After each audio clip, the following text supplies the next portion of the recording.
दोस्तों bank Nifty option series की ये नेक्स्ट वीडियो है और ये वीडियो हमारी 920 वाली स्ट्रेटजी का पार्ट 2 है। ध्यान रखिएगा, पार्ट 2 है ये। तो सेकंड पार्ट है 920 वाली स्ट्रेटजी का कि हम बड़े गैप अप या बड़े गैप डाउन के बाद में इस स्ट्रेटजी को किस तरह से अप्लाई करते हैं। ध्यान रखिए, कोई भी स्ट्रेटजी आपको पैसा बना के नहीं देगी। इस स्ट्रेटजी पे आप प्रैक्टिस करते हैं, कैरेक्टर को समझते हैं, उस दिन के मार्केट के बिहेवियर, मार्केट के कैरेक्टर को समझते हैं, बैंक निफ्टी के कंपोनेंट। जैसा कि मैं बार बार बोलता हूँ, हर वीडियो में आप लोग को बताता हूँ कि कोई भी स्ट्रेटजी में अप्लाई करने से पहले मैं बैंक निफ्टी के कंपोनेंट, जैसे ICICI बैंक क्या कर रहा है, HDFC बैंक क्या कर रहा है, कोटक बैंक क्या कर रहा है, SBI क्या कर रहा है, एक्सिस क्या कर रहा है, इस 5 बैंकों पे मैं फोकस बना के रखता हूँ। ज़्यादातर चीज़ें मैं ये देखता हूँ कि अगर HDFC बैंक के साथ इन 5 बैंकों में से कोई 2 बैंक एक साथ में है और हमारी स्ट्रेटजी भी वहाँ पे अप्लाई हो रही है तो वहाँ मैं कंटिन्यू अप्लाई कर दूंगा। लेकिन हमारी स्ट्रेटजी के अगेंस्ट अगर HDFC बैंक चल रहा है तो वहाँ पे मैं थोड़ा सा कॉशियस हो जाता हूँ या छोटी क्वांटिटी के साथ में ट्रेड करूंगा। या हमारी स्ट्रेटजी के अगेंस्ट अगर HDFC बैंक के साथ कोई और बैंक का मतलब जो मैंने 5 बैंक के नाम लिए, SBI, एक्सिस, ICICI और कोटक में थे, HDFC और HDFC के साथ में से कोई एक और बैंक उसमें HDFC के साथ अपोजिट साइड में चल रहा है। मान लीजिए मेरी स्ट्रेटजी अप्लाई हो रही है ऊपर की साइड में बाइंग के लिए, लेकिन HDFC बैंक और कोटक बैंक मान लो नीचे की साइड में जा रहे हैं, तो मैं वहां पे उस स्ट्रेटजी को अप्लाई नहीं करूंगा। तो उस स्ट्रेटजी का एक मेन पार्ट है कंपोनेंट को समझना। अगर आप कंपोनेंट को नहीं समझ रहे हैं कि HDFC बैंक क्या कर रहा है, ICICI बैंक क्या कर रहा है, तो यहाँ पे आप ट्रैप होने वाले हो। तो हमेशा HDFC और ICICI के ऊपर आप फोकस करो, देखो, समझो कि वो किस तरीके के मूवमेंट कर रहे हैं, उसके बाद ही स्ट्रेटजी को अप्लाई करो कि अगर स्ट्रेटजी भी उनके साथ में चल रही है तो पैसा बनेगा यहाँ पे। अब चलिए हम बड़े गैप अप है बड़े गैप डाउन में किस तरीके से ट्रेड करते हैं, मैं ऑलरेडी वो आप लोग को समझा देता हूं। तो पहले मैं चार्ट पे लेके चलता हूं जहां बड़ा गैप। अब बड़े गैप अप का मतलब समझ लो, बड़े गैप अप है बड़े गैप डाउन का मतलब पहले समझ लो। अब बड़े गैप अप का मतलब यहाँ पे ये है कि आज मार्केट का मूड ठीक ठाक है, मार्केट का मूड बिल्कुल, आज मार्केट धीरे धीरे चल के मार्केट यहाँ पे अपसाइड में गया आज, ठीक है। या आज मार्केट ने अप साइड में यहाँ पे क्लोजिंग दी, सब कुछ ठीक ठाक लग रहा था। सडनली ऐसा क्या खराब हुआ कि मार्केट यहाँ पे 700 पॉइंट, 800 पॉइंट, 900 पॉइंट या 500 पॉइंट यहाँ पे गैप डाउन ओपन हो जाता है। गैप डाउन ओपन होता है तो वहां पे हम इसको अप्लाई करें। कहां पे? पहले तो ट्रेंड अगर ऊपर की साइड में है, यानी यहाँ पे मेजर ट्रेंड बैंक निफ्टी का ऊपर की साइड में है और उसके बाद ये गैप डाउन ओपन होता है, बड़ा गैप डाउन ओपन होता है, तो उसको किस तरीके से अप्लाई कर रहे हैं वो बता रहा हूं। और ये बड़ा गैप अप ओपन होगा, उसको किस तरीके से यूज करना है वो भी बताऊंगा। तो वीडियो को ध्यानपूर्वक देखिए, इसको आप देखिए, समझिए और सीखते रहिए। तो यहाँ पे देखिए मार्केट सब कुछ ठीक ठाक था, इस दिन मार्केट सब कुछ ठीक ठाक यहाँ पे गया, मार्केट कंसोलिडेट किया। कंसोलिडेट करने के बाद में हायर एंड के आसपास ओपन होता है यहाँ पे, और हायर एंड के पास ओपन होने के बाद में, यानी हम ओपन होते हैं, क्लोज होते हैं लगभग कहाँ पे 40,900 के आसपास, मान के चलो कि हम क्लोज होते हैं, और यहाँ पे हम ओपन होते हैं यहाँ पे 40,300 के पास हम ओपन होते हैं। तो लगभग हम 600 पॉइंट यहाँ पे नीचे ओपन हो रहा है। 600 पॉइंट नीचे ओपन हो रहा है कब? मार्केट में सब कुछ ठीक ठाक था, हमने कल के हाई के ऊपर क्लोज भी किया, टॉप के पास जाके यहाँ पे क्लोज कर रहे हैं, मार्केट सडनली यहाँ पे नीचे ओपन होता है 600 पॉइंट। देखिए कहाँ पे ओपन होगा ये आप आइडेंटिफाई करने मत बैठो, ओपन होने के बाद क्या करता है वो आइडेंटिफाई हो, तो आप यहाँ पे ट्रेडर होगे। अब मार्केट कुछ लेके चलेगा, चलो हमने कॉल ले लिया या पुट ले लिया, कुछ भी लेके चलेगा। अब मार्केट कहीं ना कहीं कल गैप अप या गैप डाउन 50 पॉइंट, 100 पॉइंट, 100 या 200 पॉइंट निफ्टी तो होगा ही होगा हमारा, ठीक है। हमने पुट लिया और पुट साइड में ओपन हो गया तो हमारी ठीक है, नहीं पुट साइड में ओपन हुआ तो हमारी लॉस हो गया। तो वहां पे हम कोई टेक्निकल फॉलो नहीं कर रहे हैं, टेक्निकल या फिर एनालिसिस या स्ट्रेटजी को फॉलो करने के, मार्केट को पहले ओपन होने दीजिए, ओपन होने के बाद हम स्ट्रेटजी फॉलो करते हैं। और अगर आप स्किलफुल ट्रेडर हैं तो ही इन चीजों को फॉलो कर सकते हैं, ये ध्यान रखिएगा। इंट्राडे ट्रेडिंग करना यानी लाइव मार्केट में ट्रेड करना कंपेयर टू बंद मार्केट, यानी आज हम कुछ भी लेके चले गए, कहीं ना कहीं तो कल ओपन होगा, उसकी अपेक्षा लाइव मार्केट को चीजों को जज करना ज्यादा मुश्किल होता है। तो ये आप हमेशा ध्यान में रखिएगा। अब यहाँ पे देखिए मार्केट यहाँ पे ओपन होता है 40,300 के पास ओपन होता है, पहली कैंडल यहाँ पे 5 मिनट की बनती है, और पहली कैंडल के बाद अगर देखिए दो चीजें यहाँ पे ध्यान रखनी है। पहली, मार्केट क्या हो, मार्केट अप साइड में गया हो और ऊपर की साइड में जाके क्लोज कर रहा है, और सडनली मार्केट अगले दिन नीचे की साइड में ओपन होता है और पहली कैंडल ग्रीन ही होनी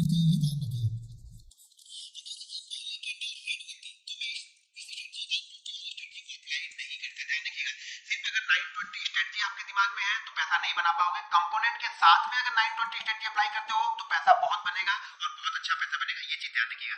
तो यहाँ पे क्या हो रहा है, पहली कैंडल हमारा यहाँ पे रूल क्या है? पहला रूल तो ये है कि मार्केट का ट्रेंड अगर आप उसके बाद बाउंस हो जाए, ठीक है। सेकंड रूल हमारा क्या है? सेकंड रूल हमारा ये है कि यहाँ पे जो पहली कैंडल बने वो ग्रीन ही बननी चाहिए, ठीक है। पहली कैंडल ग्रीन ही बनी चाहिए, यानी अपनी जहां से ओपन हुआ है उसके ऊपर ही क्लोज होनी चाहिए, यानी पहली कैंडल क्या होनी चाहिए? ग्रीन होनी चाहिए। तीसरी चीज, 920 के बाद हम इस स्ट्रेटजी को, जो भी इसका हाई होगा वो हम यहाँ पे, जो भी हाई होगा वो हमारा बाइंग होगा, यानी हमारी एंट्री प्राइस होगी। हमारी एंट्री प्राइस क्या होगा, इसका हाई हमारा एंट्री प्राइस होगा। अब एक चीज़ ध्यान रखना, बड़े पैसे के लिए जा रहे हैं, ये मूवमेंट बड़ी होती है हमेशा, तो थोड़ा सा स्टॉप लॉस भी बड़ा होता है। तो यहाँ पे स्टॉप लॉस जैसे बाकी 920 वाली स्ट्रेटजी में हम 70 से 80 पॉइंट की मैं अप्लाई करता हूँ, यहाँ पे आपका स्टॉप लॉस 100 से लेकर के 120 पॉइंट के बीच का एडजस्टमेंट करना पड़ता है। यानी का मूवमेंट के हिसाब से गैप कितना गैप डाउन ओपन हुआ है, वॉलेटिलिटी कितनी है, उसके हिसाब से आपको 100 से 120 पॉइंट का यहाँ पे एसएल आपको फॉलो करना पड़ेगा। ये ध्यान रखिएगा, एसएल बहुत इंपॉर्टेंट है। अगर आप ये एसएल फॉलो नहीं करते हो तो पैसा नहीं बनेगा। तो 100 से 120 पॉइंट का यहाँ पे आपको एसएल फॉलो करना पड़ेगा। और जैसे देखिए इस स्टॉक से निकाला, सॉरी बैंक निफ्टी ने 40,600 निकाला, इसी फ्लो में ये कहां तक गया, इसी फ्लो में 40,800 तक गया। थोड़ा कंसोलिडेशन के बाद फिर से यहाँ पे 41,000 और सडनली ऊपर की साइड में चलते चला गया यहाँ पे बैंक निफ्टी। जब भी इस तरह की कंडीशन बनेगी, ध्यान रखिएगा मार्केट का ट्रेंड बहुत इंपॉर्टेंट है।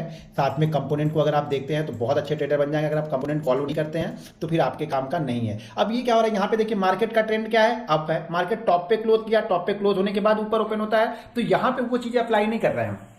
ठीक है, टॉप पे ओपन होने के बाद में ये चीजें अप्लाई नहीं कर रही। ये हम कब कर रहे थे, मार्केट टॉप पे क्लोज था और मार्केट कहां पे ओपन हुआ है, गैप डाउन ओपन हो गया। यानी मार्केट ने तो आज सब कुछ अच्छा है, यहाँ पे सब कुछ अच्छा होने के बाद में अच्छा होता है तो कुछ फर्क नहीं पड़ता है। लेकिन सब कुछ अच्छा होने के बाद अगर कुछ खराब हुआ तो यहाँ पे बायर बहुत तेजी से आते हैं, क्योंकि ये जो लोग ये रैली मिस कर देते हैं ना, वो लोग इंतजार करते रहते हैं। अगर मार्केट का ट्रेंड पॉजिटिव है, यानी मार्केट का डायरेक्शन पॉजिटिव है, तो कोई भी गैप डाउन अगर ओपन होता है तो वहां पे बायर आ जाते हैं। लेकिन आपको ध्यान का रखना कि पहली कैंडल ग्रीन ही हमारी यहाँ पे बननी चाहिए। तो ये हमारे लिए सरप्राइज नहीं है, ठीक है ना, क्योंकि मार्केट का ट्रेंड अप है, हम ऊपर की साइड में ओपन हो रहे हैं। तो जैसा नॉर्मल डे में हम 920 स्ट्रेटजी अप्लाई करते हैं, वहां पे आप अप्लाई कर सकते हैं। यहाँ पे सरप्राइज जहां पे होगा वहां पे, ठीक है। ये कितना गैप डाउन है, ये गैप डाउन है अपना 600 और ये ओपन होते हैं 400, 200 पॉइंट का, ये तो नॉर्मल वाला है। यहाँ पे देखिए, यहाँ पे मार्केट कहाँ पे, यहाँ पे देखिए पहले चीजों को समझने की कोशिश कीजिए। अगर आप समझेंगे नहीं तो कुछ नहीं बनेगा, फिर आके कमेंट करके बोलो अरे यार ये तो बहुत जगह है, ये तो बहुत सारी चीजें है। यहाँ पे देखो मार्केट का ट्रेंड क्या है, इंटरडे में देखो कंटिन्यू हम गए टॉप के पास, हमने जाके क्लोज किया, बिल्कुल हमने टॉप पे क्लोज किया है। टॉप पे क्लोज करने के बाद में हम सडनली गैप डाउन ओपन हो जाते हैं। अब ओपन कहाँ पे हो रहा है, यहाँ पे 38,800 पे, 38,800 पे ओपन होते हैं। पहली कैंडल क्या चाहिए हमें, ग्रीन चाहिए, ग्रीन बन गई। अब ये ध्यान रखो कि इतनी मूवमेंट के बाद आपकी हिम्मत बची है क्या लेने के लिए। यहाँ पे जरूरत क्या होती है कि आपने पहले पैसा बनाया हुआ हो, तभी आप यहाँ पे रिस्क लोगे। वरना आप तो यहाँ पे सेल करने के बारे में सोचोगे कि मार्केट निगेटिव है, इतने पॉइंट गैप डाउन ओपन हुआ, थोड़ा सा ऊपर गया तो मैं यहाँ पे सेल कर देता हूँ। और यही मार्केट ट्रैप करता है, जनरल लोग या रिटेल यही करता है कि वो सेल साइड के बारे में कुछ ना कुछ यहाँ पे ढूंढता रहेगा। और जब तक वो सेल साइड के बारे में ढूंढता रहेगा, मार्केट धीरे धीरे करके ऊपर की साइड में ही निकलता रहेगा। ये ध्यान रखिएगा, अगर मार्केट का ट्रेंड पॉजिटिव था, हायर प्राइस के आसपास या फिर लगभग हम ओपनिंग से ऊपर ही हमने क्लोज किया है, उसके बाद suddenly market gap down open होता है और पहली कैंडल ग्रीन बनाने के बाद मैं इसी कंडीशन को अप्लाई करता हूं, यहाँ पे बाइंग कर लेता हूं, मोमेंटम में जाता हूं, जहां पे दिखती है कि पहली रेड कैंडल बन रही है वहां पे एग्जिट करना मैं स्टार्ट कर देता हूं। मोमेंटम जहां तक जाता है वहां तक लेके जाता हूं। कुछ क्वांटिटी रखनी है तो आप रख सकते हैं, लेकिन ज्यादातर मोमेंटम को ट्रेड किया, क्योंकि ऑलरेडी एक बड़ा मोमेंटम हो चुका होता है। तो पहली कैंडल ग्रीन बनी, ग्रीन के बाद हमने यहाँ पे एंट्री ली, जो कि यहाँ पे बन गई कितने की, शायद 39,120 की यहाँ पे एंट्री आपकी बनी। और इसी फ्लो में हम कहाँ पे चले गए, यहाँ पे 39,500 पे, यानी 400 पॉइंट की मूवमेंट आपको 1 पे 400 पॉइंट की मूवमेंट मिली। तो बहुत अच्छी मूवमेंट है अगर 400 पॉइंट की मूवमेंट मिलती है। बाकी ये जो गैप अप है, ये नॉर्मल जो 920 की स्ट्रेटजी जब तक मैंने आप लोग को बताया हुआ है, वीडियो उसकी पहले भी है, तो उस वीडियो को देख करके आप इसको भी अप्लाई कर सकते हैं। मैं अभी बता रहा हूं बड़ा गैप अप या बड़ा गैप डाउन। अब यहां पे देख लो, यहां पे क्या हो रहा, यहाँ पे भी मार्केट का ट्रेंड क्या ठीक ठाक है, इंटरडे में ट्रेंड खराब नहीं है, क्योंकि लास्ट क्लोजिंग से नीचे हमने क्लोज नहीं किया, लास्ट क्लोजिंग से ऊपर ही क्लोज किया है। तो ये यहाँ पे ठीक ठाक है। मार्केट ओपन होता है और ओपन होने के बाद यहाँ पे क्या होता है, गैप डाउन ओपन होता है। अब यहाँ पे मैं इसको अप्लाई नहीं करूंगा, ये रेड कैंडल के अंदर बनी है, तो मेरी 920 वाली स्ट्रेटजी यहाँ पे मैं अप्लाई नहीं कर रहा हूँ। ये ध्यान रखिएगा, 920 की स्ट्रेटजी मेरी यहाँ पे अप्लाई नहीं कर रहा हूँ। जबकि ये देखिए क्लोजिंग कहाँ पे है, 39,000 पे, और अगले दिन ओपन कहाँ पे होता है, 38,000 पे। लेकिन ध्यान रखिएगा 920 की स्ट्रेटजी तो मैं अप्लाई नहीं कर रहा हूँ यहाँ पे, लेकिन यहाँ पे मैं क्या अप्लाई कर रहा हूँ, इनसाइड कैंडल। इनसाइड कैंडल के बारे में वीडियो चाहिए तो वीडियो ऑलरेडी मैंने वीडियो बना के रखी है, एक डिटेल वीडियो चाहिए तो वीडियो के नीचे कमेंट करके मुझे बताइए आप लोग, तो मैं इनसाइड कैंडल की भी वीडियो बनाता हूँ। लेकिन इसके साथ में, अब इसके साथ में बहुत इंपॉर्टेंट ये हो जाता है ना कि पहली कैंडल रेड बनी है, तो यहां पर मैं तभी इसको बाइंग करूंगा इस डे में, यहां पर तभी बाइंग करूंगा जब मेरा HDFC बैंक पॉजिटिव साइड में ही होगा। पॉजिटिव का मतलब प्लस में नहीं आ जाएगा, वो भी गैप डाउन ओपन हुआ तो वो भी माइनस में ही ओपन हुआ होगा, लेकिन अपने हाई प्राइस के आसपास वो ट्रेड कर रहा हो। और ICICI, इन दोनों बैंक, ये दोनों बैंक बिल्कुल मेरे साइड में, यानी स्ट्रेटजी की साइड में, इनसाइड स्ट्रेटजी की साइड में ही चल रहे हैं, तभी मैं यहाँ पे अप्लाई करूंगा। अगर पहली कैंडल रेड बन गई है और HDFC नहीं जा रहा है तो कितना भी ऊपर चला जाए मैं यहाँ पे बाइंग नहीं करूंगा। तो ये ध्यान रखिएगा, पहली कैंडल हमें ग्रीन चाहिए अगर हम गैप डाउन ओपन होते हैं। तो अगर हम इसी तरह से गैप अप ओपन होते हैं, बड़ा गैप अप मान लीजिए 700, 800, 600 पॉइंट का गैप अप ओपन होते हैं, तो यहाँ पे मुझे पहली कैंडल रेड चाहिए होगी। बड़ा गैप अप ओपन होने के बाद पहली कैंडल क्या क्या चाहिए रहती है, पहली कैंडल हमें रेड चाहिए होती है, बाकी चीज़ें सेम है। यहाँ पे मैं पीछे एक आध और एग्जांपल आप लोग को दिखाता हूँ बड़े गैप अप बड़े गैप डाउन का। ये नहीं चलेगा, यहाँ पे हमारे लिए कुछ नहीं है। यहाँ पे देखो, फिर से आप यहाँ पे देखो, यहाँ पे क्लोजिंग शायद ये है 300 और 900, यानी लगभग फिर से हम 600 पॉइंट का गैप अप। लेकिन यहाँ पे ध्यान दो, हम यहाँ पे अगले दिन की क्लोजिंग से नीचे क्लोज हो रहा है, ये ध्यान दो। तो यहाँ पे क्या करना है, यहाँ पे क्या चीज़ें आपको फॉलो करनी है। जब मार्केट अगले दिन की क्लोजिंग यानी जो लास्ट डे की क्लोजिंग है, इससे नीचे ही क्लोज हो रहा है, इससे नीचे ही ओपन हो रहे हैं, तो यहाँ पे पहली कैंडल तो ग्रीन बन गई। लेकिन पहली कैंडल के साथ में आपको एक चीज़ और ध्यान रखनी है कि जैसे मार्केट का ट्रेंड प्लस में है और किसी दिन गैप डाउन ओपन होता है, अगर मैं डेली यहाँ पे मान लो कि 1000 क्वांटिटी ट्रेड करता हूँ तो मैं 1000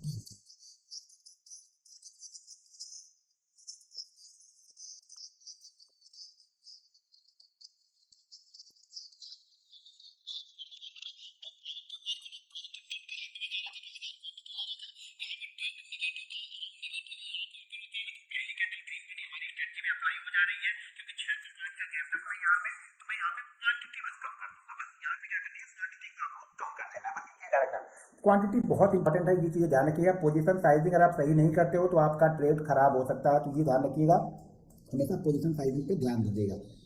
पहली कैंडल रेड बन गई, बड़ा गैप अप गैप डाउन होगा तो भी हमें कुछ नहीं करना है, बड़ा गैप डाउन होगा तो भी नहीं करेंगे क्योंकि कैंडल रेड बन गई। यहाँ पे ये गैप अप है, लेकिन ये क्या है, उसी साइड में है, जिस साइड में हम चल रहे हैं उसी साइड में है, तो यहाँ पे हमारे लिए कुछ ज़्यादा फर्क नहीं पड़ेगा। जो 920 की स्ट्रेटजी है उसको हम अप्लाई करेंगे, लेकिन अगर वो 300 पॉइंट के नीचे है तो 300 पॉइंट के ऊपर है तो पहली कैंडल मुझे रेड चाहिए होगी। अब यहाँ पे देखिए, जैसा ये है, यहाँ पे मार्केट ठीक ठाक है, ना ऊपर है ना नीचे है, और यहाँ पे ये ऊपर की साइड में ओपन हुआ है। पहली कैंडल रेड भी बनी है, लेकिन इसने क्या किया है, बड़ा गैप डाउन। बड़ी पहली कैंडल रेड बनेगी, मार्केट की ट्रेंड की साइड में ही रेड बनेगी, तो क्या करेंगे, क्वांटिटी हम कम रखेंगे। ये ध्यान रखिएगा, क्वांटिटी कम रखनी है। अगर ये नीचे की साइड में ब्रेक डाउन करता तो हम यहाँ पे क्वांटिटी को कम करते, क्वांटिटी हम 500 ही रखते हैं। बाकी इनसाइड कैंडल बनी हुई है, तो जैसे इनसाइड कैंडल को हम फॉलो करेंगे, उस साइड से हम इनसाइड कैंडल को फॉलो करके इसको लेके जाएंगे। देखिए, सारा गेम बिलीव का है, सारा गेम एक्सपीरियंस का है, सारा गेम आपको कंपोनेंट को किस तरीके से आप देखते हैं उसका है, ये ध्यान रखिए। कंपोनेंट मेरे लिए बहुत इंपॉर्टेंट है। अगर मैं बैंक निफ्टी में सक्सेसफुल हूं तो मेरे लिए component HDFC, ICICI, axis bank क्या कर रहे हैं, ये मेरे लिए देखना बहुत जरूरी है। मैं उसको देख के उसके साथ में ही चलता हूं। ठीक है, तो जब भी बड़ा गैप अप या गैप डाउन होगा, मैंने ऑलरेडी बता दिया, गैप डाउन गैप अप का मुझे नहीं मिला कुछ, गैप अप का अब मार्केट खराब। यहाँ पे देखो, ये गैप अप है, लेकिन ये क्या है, बड़ा गैप अप है। लेकिन कैसे बड़ा गैप अप है ये, क्योंकि ट्रेंड की साइड में हो रहा, तो हम क्या करेंगे, यहाँ पे क्वांटिटी कम कर देंगे, बस यही फर्क करना है। यहाँ पे हमारी क्लोजिंग है कितनी, 37,333 पे हम ओपन होते हैं। यहाँ पे 700 यानी 400 450 पॉइंट गैप अप ओपन हुए, और पहली कैंडल यहाँ पे रेड बन गई। दो कंडीशन यहाँ पे हो गई, एक तो पहली कैंडल रेड बन चुकी है, दूसरी इनसाइड कैंडल भी यहाँ पे बन गई है। तो इंपॉर्टेंट हमारे लिए ये हो गया कि इनसाइड कैंडल भी बन गई और पहली कैंडल रेड भी बन गई है, तो हमारी ये 920 वाली स्ट्रेटजी यहाँ पर भी अप्लाई होगी। ध्यान रखिएगा, 920 वाली स्ट्रेटजी को हम नॉर्मल अप्लाई करते हैं 945 तक। अगर 945 तक ये स्ट्रेटजी हमें मिल जाती तो हम करते हैं, नहीं तो हम नहीं करते हैं। तो यहाँ पे इनसाइड कैंडल भी बनी, 920 वाली स्ट्रेटजी भी यहाँ पे हमारी अप्लाई हो गई। उसके बाद 920 वाली स्ट्रेटजी भी हमारी अप्लाई हो गई, इनसाइड कैंडल भी यहाँ पे बन गई, और उसके बाद मार्केट धीरे धीरे करके नीचे की साइड में यहाँ पे निकलता है, और मार्केट बहुत तेजी से यहाँ पे नीचे की साइड में आता है। तो गैप अप में क्या करना है, अगर यही गैप, देखिए गैप अप यहाँ पे ओपन हुआ है, और अगर यही गैप डाउन मार्केट में, मान लीजिए मार्केट ऐसे डाउन आ रहा, बैंक निफ्टी डेली नीचे आ रहा, और ये यहाँ पे गैप अप ओपन होगा और पहली कैंडल रेड बनाएगा,